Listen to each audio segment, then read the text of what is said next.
I didn't start out as Senator Martin Heinrich. I started out as somebody in my 20s just falling in love with this amazing state. We call the Middle Rio Grande in New Mexico the ribbon of life. It makes up about 2% of the landscape, these riparian forests, but they account for over half of the wildlife in the state. And so these places are vital as habitat, as migration corridors.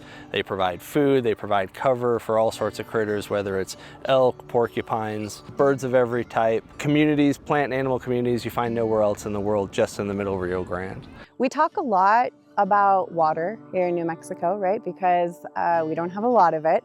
And so we do teach the kids the importance of it. And the really cool thing about the Rio Grande is it connects everybody. I just can't begin to articulate how important the Rio Grande is to life and culture and wildlife and who we are as New Mexicans. And if climate change continues to move forward unchecked, I don't know what's going to happen to that beating heart of our state.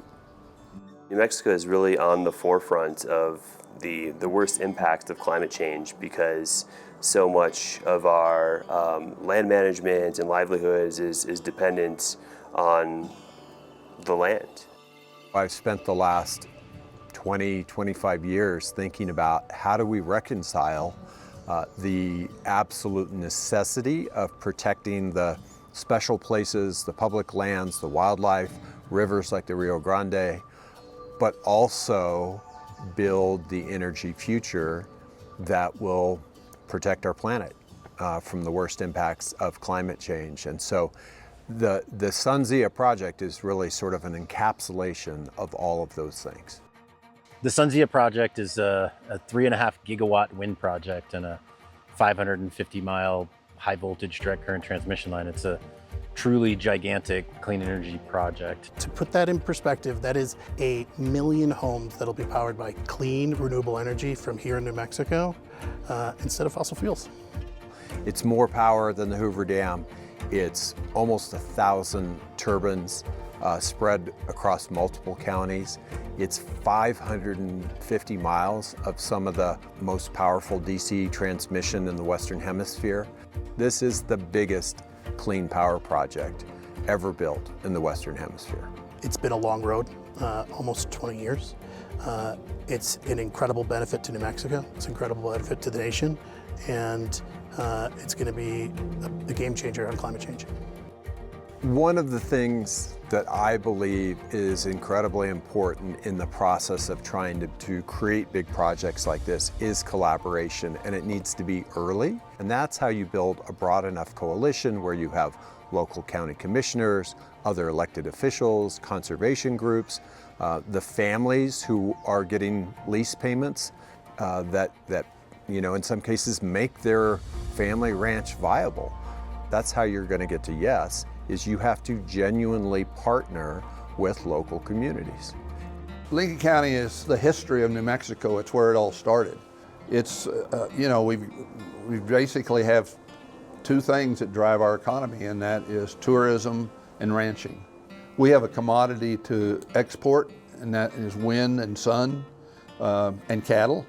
And so from my standpoint, when SunZia said, well, basically we're gonna not do any harm to your land, and this is gonna be a great thing for New Mexico, I was convinced that that was what we needed to do. It's certainly been welcomed here. Apart from what anybody would have ever thought. Nobody would ever thought that a transmission line of this nature would ever be welcomed here.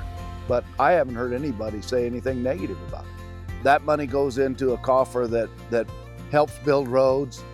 It helps build expansions to bridges. It helps build just quality of life issues. I mean, we just don't have that kind of property base in these small rural communities. That, as an example, a railroad, a transmission line, a large phone line, those are real property value taxes that come to our communities.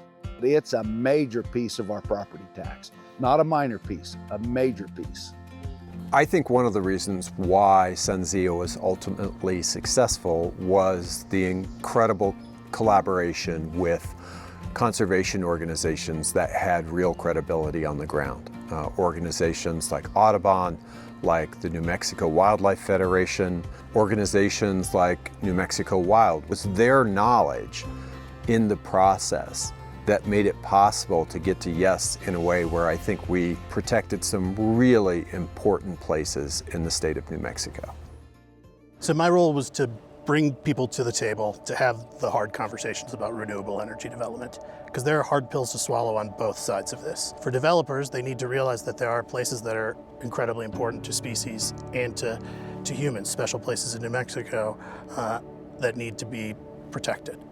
For the conservation organizations that seek to protect land and habitat, the hard pill to swallow is that if we don't do something about climate change, the habitats and places that we love are going to change. Our initial reaction was to oppose the development entirely. We didn't like the potential impacts it would have on our wildlife. The alternative, if we don't do something about our renewable energy needs, is pretty bleak for wildlife and for birds. You know, our studies show about 2/3 of bird species could go extinct within a generation or two. The reality is, I'm not sure that there's enough we can actually do to change the direction in which climate is affecting our natural world. But what we can do is find nature-based solutions on the ground that help mitigate the effects of climate change. Climate change is the biggest threat to birds. That's why we're really looking for responsible renewable development that addresses immediate bird fatalities as much as you can, but also addresses the bigger issue of climate change. That was a reason that we supported SunZia.